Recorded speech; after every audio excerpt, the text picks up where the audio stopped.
Perfect. So let's get started. Identity oracles. I mean, for all the people, please, yeah. Good.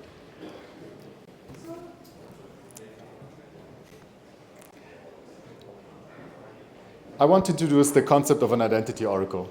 An identity oracle is a completely new primitive that we're going to need on-chain in order to create counterparty trust. So if you think about it on the next slide, there are so many different use cases in traditional finance that are built on the idea of having counterparty trust. Think about it, like you open a bank account, you have to demonstrate who you are. You want to open a credit line, you want to buy a car, you want to buy a house. Pretty much everything that we know as traditional finance is somehow locked behind an identity. And even though crypto as a concept was built with the idea of not having counterparty risk or not having any counterparty information, if we want to have mass adoption and we want to bring liquidity from Web 2 to Web 3 and make it in a compliant way, we are going to have to build some form of identification on-chain. And that's where the idea comes in, or the question on the next slide, that what if we could create some form of legal way of identifying someone without giving up on the ethos of Web 3? So a compliant solution that identifies wallet holders without giving up on decentralization and without giving up on user privacy.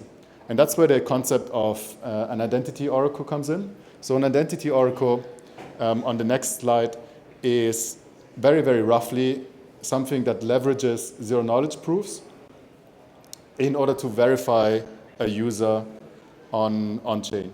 So again, like a little bit interactive for the 4 people in the audience. How many of you have heard of the triangle of trust in identity? So 2 people. Good. So just a very quick recap. Usually in identity, you always have someone that holds a credential, typically the user, and they want to access some kind of service provided by the verifier.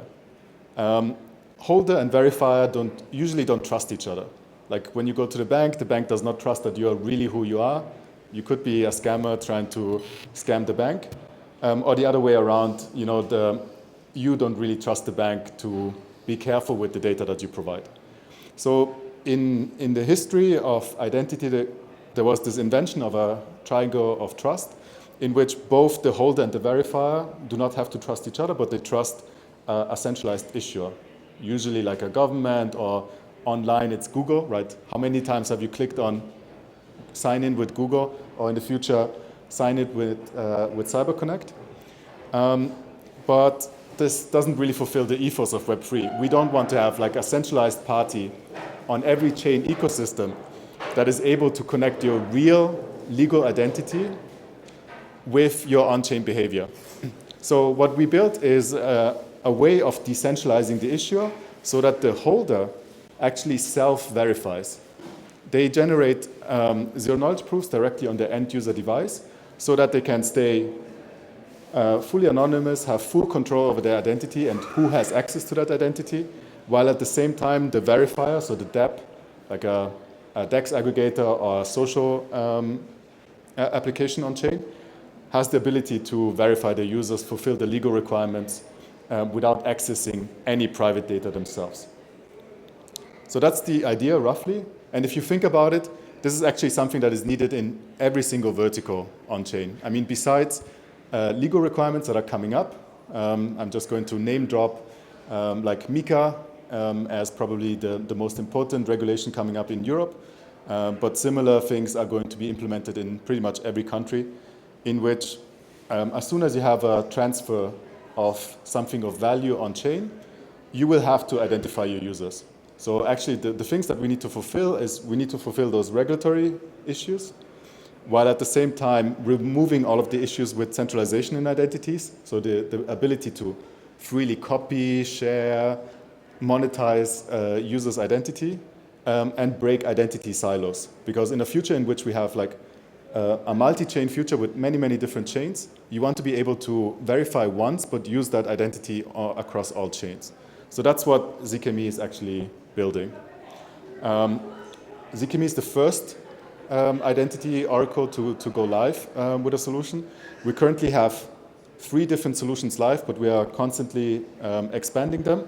Just to quickly highlight what we do, we have an anti-bot, anti-Sybil solution, so that you can, for example, if you have an airdrop, you want to make sure that you only airdrop to real humans, and 1 drop for each human. We do that through biometric checks.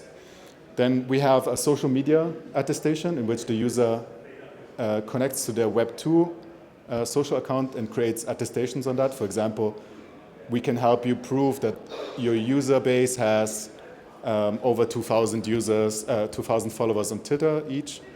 And then maybe the most important, we provide a FATF compliant zk KYC solution, which allows you to fulfill the KYC AML recommendations, legal recommendations, without accessing private data. So let's maybe deep dive into that use case for a little bit. I already mentioned this, like the reason why you need to do this is because regulations are coming up, and every single crypto company, at least if they want to stay legal in Europe, will have to KYC the user base. And then maybe on the next slide, just a very quick overview that many companies have tried to implement centralized KYC on top of decentralized applications and have failed. And I think the reason is quite obvious. You cannot have something that is super lean on chain, like a DEX or like a swap, and then have like a banking grade centralized whitelisting procedure to do that. I think this is also a big issue for RWAs at the moment, where they try to bring liquidity into real world asset trading, but still have a centralized whitelisting service. On the next slide, I think these are the questions. So if you are a protocol that wants to implement a zero-knowledge KYC solution, these are the questions that you should be asking. So to what degree is the solution that you're implementing compliant and interoperable? To what degree is it user-friendly? Like, because as a Web3 company, it's really important that you don't have high drop-off rates. Everyone that has built a Web3 company knows how important it is that you have high conversion rates, and usually KYC is a killer of high conversion rates. And then the third one, I think, is the most important.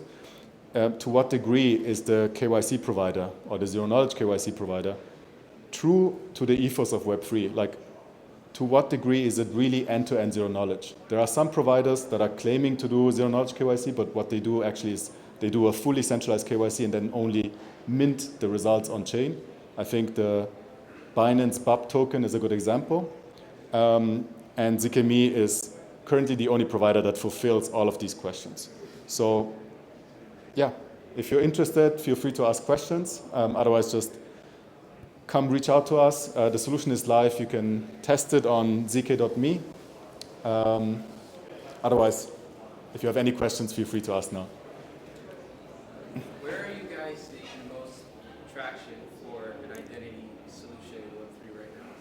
Yeah, so the question was, to what degree do we see, or in which field do we see the highest degree of traction?